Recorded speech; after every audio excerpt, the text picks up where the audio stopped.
Bien-aimés de la chaîne Son Vie TV, nous vous saluons dans le nom puissant de notre Seigneur Jésus-Christ. Aujourd'hui, nous allons nous entretenir sur le thème les sacrifices. Nous avons abordé la semaine dernière les alliances.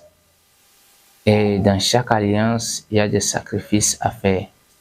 Il y a des sacrifices qui sont d'ordre spirituel et d'autres physiques. Qu'ils soient dans le sens physique ou sens spirituel, tous concourent au sens spirituel. Mais qu'est-ce qu'un sacrifice? Nous allons constater que depuis la création du monde, nous avons lu dans la Bible que Caïn et Abel ont fait des actions de grâce à Dieu. Chacun a pris dans ce qu'il avait comme animal, fruits, etc. pour en faire une action de grâce à l'Éternel. Et Dieu a même agréé le sacrifice d'Abel, ce qui a rendu jaloux Caïn. Donc, depuis d'hier la création, Dieu même a instauré dans le cœur de l'homme des sacrifices. Et ça a commencé depuis toujours. Nous avons vu même dans la vie de la plupart même de ces prophètes, de ces grands hommes de Dieu, qu'ils ont consenti des sacrifices sur leur chemin. Quand je prends par exemple le cas d'Abraham, avant de quitter sa maison pour prendre la route vers le salut, Dieu lui a demandé de faire des sacrifices. Il a pris des oiseaux, des animaux, il a fait des sacrifices avant de continuer son chemin. Donc c'est une pratique qui existait depuis. Et vous allez voir que quand nous prenons les gens du monde occulte, ils font des sacrifices de diverses manières. À l'église, nous faisons des sacrifices. Entre-temps, les gens trouvaient ça comme une mauvaise chose. Mais aujourd'hui, beaucoup ont compris que c'est une pratique qui doit s'intégrer dans notre vie quotidienne. Alors, comment est-ce que nous faisons le sacrifice? Quels sont les sacrifices que Dieu attend de nous? Quelles sont les alliances que nous avons prises? C'est pas de nos alliances que nous allons honorer les sacrifices qui sont liés à ces alliances-là. En termes de sacrifice,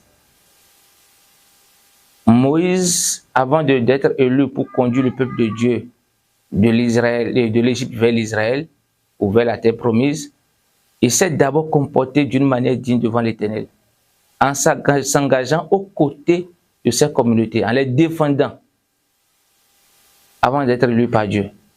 Donc, il a consenti à des sacrifices. Il a fait des sacrifices à un moment donné pour montrer qu'il est capable de faire un travail, mais il ne savait pas qu'il était prédestiné à quelque chose de plus grand. Donc, comme je le disais au départ, Abraham a consenti des sacrifices pour arriver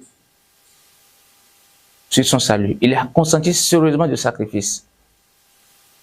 Quand on prend Jésus-Christ, il a eu à faire des sacrifices aussi, en allant jusqu'à la croix. Est-ce que nous, chrétiens d'aujourd'hui, est-ce que nous arrivons à faire des sacrifices? Les sacrifices, je les divise en deux. Il y a les sacrifices qui sont d'ordre matériel et autres. Et seconde partie, les sacrifices qui relèvent de notre vie, de nos comportements. Et le plus grand, c'est ce que Dieu va demander. Et Jonas le dit ici, dans le livre de Jonas, du chapitre 2, verset 10. Qu'est-ce qu'il nous dit? Pour moi, je t'offrirai des sacrifices avec un cri d'action de grâce. J'accomplirai les vœux que j'ai faits. Le salut vient de l'Éternel. Quels sont ces vœux qu'il a faits? C'est de s'engager aux côtés de Dieu. C'est de respecter sa volonté. Et ce que Jésus-Christ nous demande à un moment donné quand il est arrivé, parce que déjà dans l'Ancien Testament, il y avait même des sacrifices de sang qui se faisaient. Mais Dieu à un moment donné a demandé d'arrêter ça. Parce que le malin a conçu à copier ses habitudes. Et donc pour couper court à tout, il a décidé que le Seigneur Jésus-Christ arrive volontairement, se sacrifier, verser le dernier sang pour le chrétien. Et donc le chrétien n'a plus normalement le droit d'aller faire des sacrifices de sang. Et donc celui qui se dit être chrétien et qui va faire des sacrifices de sang viole en réalité l'alliance avec Dieu. Maintenant, au-delà de ça, les actions de grâce, ce sont des sacrifices. Et c'est pourquoi il va dire dans le lieu de marché, apportez dans la maison de Dieu vos présents. Tout ce dont l'Église aura besoin pour que ça progresse. Et vous verrez en sorte que moi, si je ne veux pas vous bénir. Parce que il dit, si dans ma maison, il ne manque de rien à cause de ce que vous faites, alors vous serez bénis en retour. Mais est-ce que nous arrivons à faire ce sacrifice-là au sein de nos communautés? Nous n'arrivons pas à le faire chrétien. Et il faut qu'on change de comportement. Il faut qu'on change de comportement à travers nos actes.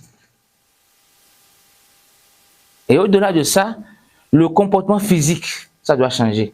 Parce que beaucoup sommes nous qui disons que nous sommes des chrétiens, mais en réalité, nous ne changeons pas de comportement. Nous avons du plaisir à nous promener encore dans la vie que nous avons l'habitude de mener hier, pendant que la Bible nous l'interdit.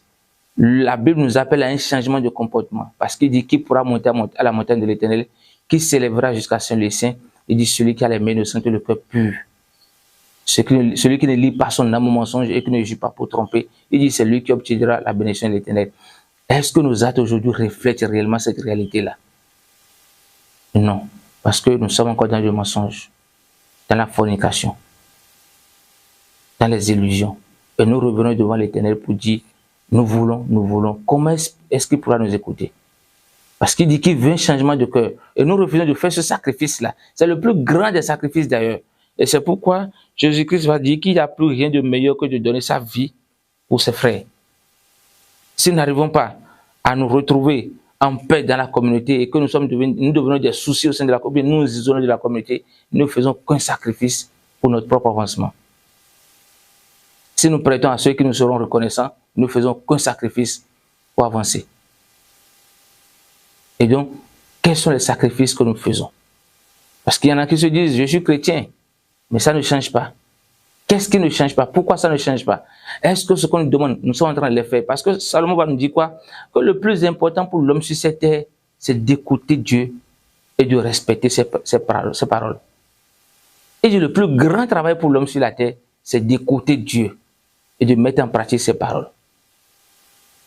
Est-ce que nous arrivons à faire ce sacrifice? Nous n'écoutons pas Dieu. Nous allons à l'église, nous écoutons la parole. Au retour, nous ne voulons plus accomplir la parole, mais nous voulons chercher maintenant à accomplir le monde. Et le dimanche, nous retrouvons encore l'église. Le samedi, nous sommes à l'église. Les autres jours, nous sommes là, nous pleurons. Nous allons voir les pasteurs. Nous demandons même à des gens de nous faire des pratiques occultes pour que ça puisse marcher. De nous faire des choses pour que ça puisse marcher. Mais en réalité, nous n'arrivons pas à nous sacrifier pour ça. Et lorsque nous avons des actions de grâce à faire pour que la communauté puisse avancer, nous préférons verser ces moyens-là dans les alcools. Aller dans les boîtes. Et pour les hommes, se promener parmi les femmes. Dépenser dans les illusions. Et revenir à l'église le dimanche pour dire qu'on chante Dieu. Pendant ce temps, dans la communauté, il y a des gens peut-être qui ont besoin d'une petite aide de notre part pour que ça marche. Nous ne faisons pas ce sacrifice-là. À la maison, nous n'arrivons pas à investir autant que ce peut pour qu'il y ait la paix dans notre propre maison. Et nous pensons que nous pouvons nous approcher de Dieu pour que ça marche. Nous refusons le minimum de sacrifice dans notre vie. Un minimum de respect autour de nous. Mais nous attendons beaucoup de Dieu. Comment est-ce que ça va marcher? Le changement de comportement, c'est ce que Dieu est en train de nous demander. Et c'est à cela que nous devons aujourd'hui chercher à nous rapprocher de Dieu. Parce que ne pas le faire, c'est nous trahir nous-mêmes. Nous allons passer tout le temps à dire que nous allons à l'église, nous faisons ci, nous faisons ça, mais en réalité, s'il n'y a pas le changement de comportement, on n'a rien à gagner devant Dieu. Et c'est à cela que nous appelons. Et vous allez voir, c'est pourquoi dans le proverbe, toi, il dit, oui, si tu appelles la sagesse, et si tu élèves tes voix vers l'intelligence, si tu cherches, ça c'est le proverbe 21, excusez-moi, au niveau du proverbe 21, voici ce que dit le texte là, au niveau du verset 3. La pratique de la justice et de l'équité, voilà ce que l'Éternel préfère au sacrifice. La pratique de la justice et de l'équité, c'est ce que préfère l'Éternel au sacrifice. Donc même si je dis je fais des dons, je fais tout ce que je veux, et qu'en réalité il n'y a pas la justice et l'équité en moi, je ne fais encore rien. C'est pourquoi il dit qu'il cherche le cœur de l'homme. La beauté de l'homme ne l'intéresse pas. Tout ce que nous avons, ça ne l'intéresse pas. Mais le cœur que nous avons en réalité dans notre communauté, c'est ça qui est le plus important. Est-ce que nous arrivons vraiment à consentir des sacrifices pour l'alliance que nous avons eue, pour les engagements que nous prenons? C'est là la vraie question. Et nous devons réfléchir sur cette question-là et savoir que Dieu, il est Dieu. Et ce qu'il dit, il le fait. Il ne dit rien sans l'accomplir. Il va l'accomplir, mais qu'est-ce que nous faisons pour aider Dieu à l'accomplir? Joseph, pour se retrouver en Égypte et un jour devenir le numéro 2 de l'Égypte, il a dû faire des sacrifices. Il a été accusé à tort. Il a été jeté en prison. Mais à la prison, il n'a pas changé de comportement.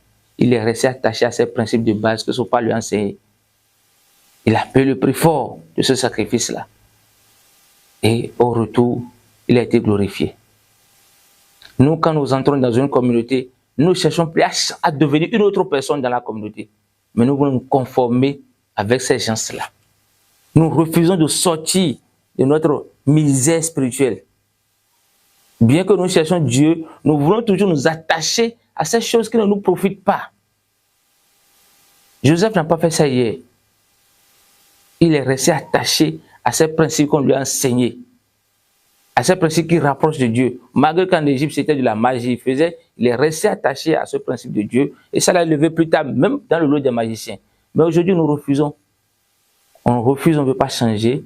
On veut continuer toujours par nous retrouver avec ceux-là qui sont des menteurs. On veut continuer aussi par mentir comme les autres. Et on attend que Dieu fasse quelque chose dans notre vie. On veut continuer toujours par être hypocrite envers notre propre conscience. Et on attend que Dieu fasse quelque chose dans notre vie. Qu'est-ce qu'on peut jeter? Parce qu'il dit de tuer la chair pour pouvoir gagner l'esprit. Est-ce que nous arrivons à tuer la chair aujourd'hui? Est-ce que nous arrivons? Parce que même si j'arrive à donner tout ce que je veux à des gens, j'offre tout ce que je veux en action de grâce à des gens, et que moi-même mon comportement ne change pas, ce que je fais n'a plus de sens. Et tout dépend encore de avec qui je le fais. Avec qui je le fais. Parce qu'on a vu, Abel a fait de sacrifice, Caïn s'est opposé parce que Dieu a agréé le sacrifice d'Abel. Au même moment, quand nous sommes en train de faire des biens. Si vous faites des biens de part et d'autre, il y a des gens comme Caïn qui sont toujours à côté de vous et qui vous découragent. Au lieu de vous tuer comme Caïn a tué Abel, ils vous découragent, ils vous tuent spirituellement et vous empêchent de continuer à faire ces choses-là. De continuer à croire en ces choses-là. Et seul Dieu peut nous libérer de ces genres de personnes. Nous devons nous éveiller et savoir qu'il y a des sacrifices à consentir. Comme je vous l'ai dit, le monde c'est une question d'alliance. Et les alliances, ce sont aussi des sacrifices. Les alliances reposent sur des sacrifices. Et si nous n'arrivons pas à comprendre ces choses, on ne peut pas évoluer. Il ne faut pas aller faire des sacrifices dans des situations vaines. C'est comme si, par exemple, vous allez vers quelqu'un qui vous a fait du bien. Au lieu que vous faites le sacrifice qu'il faut, peut-être pour honorer son Dieu, vous allez ailleurs pour faire des sacrifices à d'autres endroits. Comme le dit hier Jésus-Christ dans le livre de Matthieu 9, verset 13, il dit, allez et apprenez ce que signifie « Je prends plaisir à la miséricorde et non au sacrifice, car je ne suis pas venu appeler des justes, mais des pécheurs. » Il dit qu'il prend plaisir à la miséricorde et non au sacrifice. Donc, nous devons changer de comportement. C'est un sacrifice à faire, inévitablement. Si nous avons des comportements hier qui ne sont pas en conformité avec la parole de Dieu, nous devons tout faire pour changer ces comportements-là. S'il y a des choses sur lesquelles on nous a appelés à des interdits, on doit les respecter. Il n'y a pas de l'à peu près. Ne pas les respecter, c'est fléchir dans la foi. C'est fléchir sur le chemin spirituel. C'est trahir l'alliance même. C'est inévitable que personne ne nous trompe. Il y a des sacrifices à consentir, mais il faut savoir pourquoi on fait ces sacrifices-là. Il ne faut pas se jeter à l'eau parce qu'on a dit qu'il faut faire. Parce qu'aujourd'hui, tout va en sur la toile. Des gens viennent nous raconter de n'importe quoi. Il faut prendre tes choses pour faire, tes choses pour faire. Et tout le monde se mélange à ça.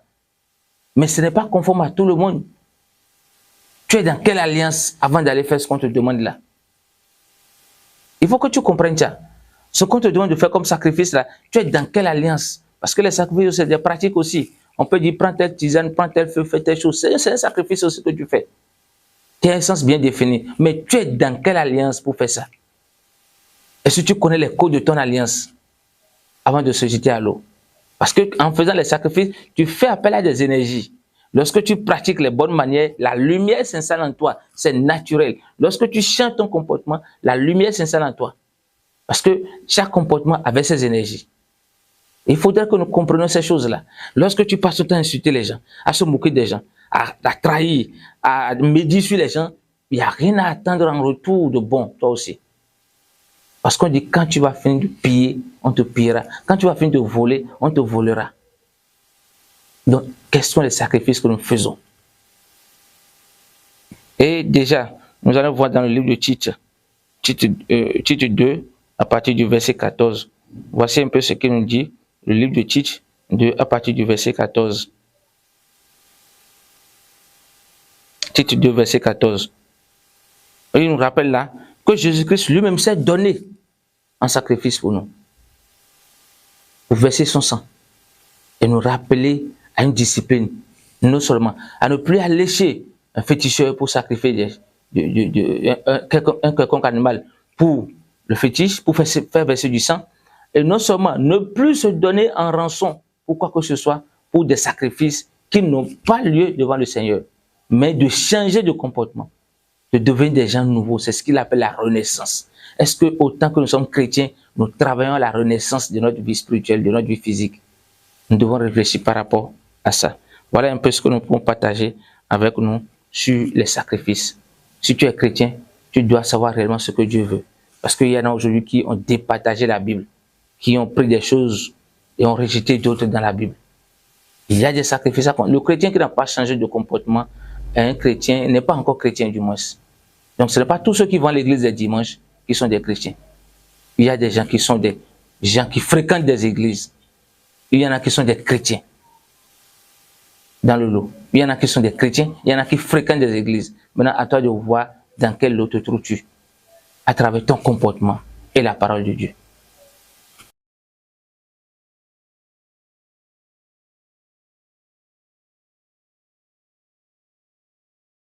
En termes de preuves sur les sacrifices, j'évoquais tout à l'heure le cas d'Abraham, on a évoqué le cas de Caïn. Je prends le cas d'Abraham dans le livre de Genèse 15, au verset 9. Voici ce que l'Éternel lui dit. Prends une génisse de 3 ans, une chèvre de 3 ans, un bélier de 3 ans et une tourterelle et une colombe jeune. Abraham prit tous ces animaux, les coupa par le milieu et mit chaque morceau l'un vis-à-vis de l'autre, mais il ne partagea point les oiseaux. Et les oiseaux de proie s'abattirent sur les cadavres, et Abraham les chassa. Au coucher du soleil, un profond sommeil tomba sur Abraham, et voici une frayeur, une grande obscurité vient l'assaillir. Et l'Éternel dit à Abraham, sache que tes descendants seront étrangers dans un pays qui ne sera point à eux. Et ils seront asservis et on les opprimera pendant 400 ans. Voilà. Quand Dieu lui demandait de quitter, Dieu lui a dit de prendre des animaux, de faire des sacrifices avant de continuer la route. C'est comme si par exemple chez nous à l'église, c'est là quand tu viens, on te dit, après une prière, on te dit, fais d'action de grâce. Achète telle chose, fais une action de grâce. Les gens se mettent dans la tête que si je fais l'action de grâce, je dois obtenir tout sur quelque chose. Mais on dit à Abraham, ce que tu viens de faire aujourd'hui, c'est le prix d'un sacrifice que tes descendants vont payer pour atteindre la terre promise. Et ils feront 400 ans dans le pays étranger. Ce que les enfants, la destinée, la postérité d'Abraham a fait en Égypte, ils ont fait 400 ans après. Donc, nous devons apprendre à faire ces sacrifices-là. Mais plus loin nous dit que les sacrifices agréables à Dieu, c'est un esprit brisé et contré. Ce n'est pas le fait de... On va faire les sacrifices, mais il faut qu'il y ait un changement de comportement. Vous allez voir que même après ce sacrifice, Abraham va marcher avec Dieu. Au point d'arriver à un niveau, Dieu va l'appeler mon ami. Celui à qui, quand il lui demande quelque chose, ne refuse pas. Est-ce que toi, quand on te demande, est-ce que tu refuses?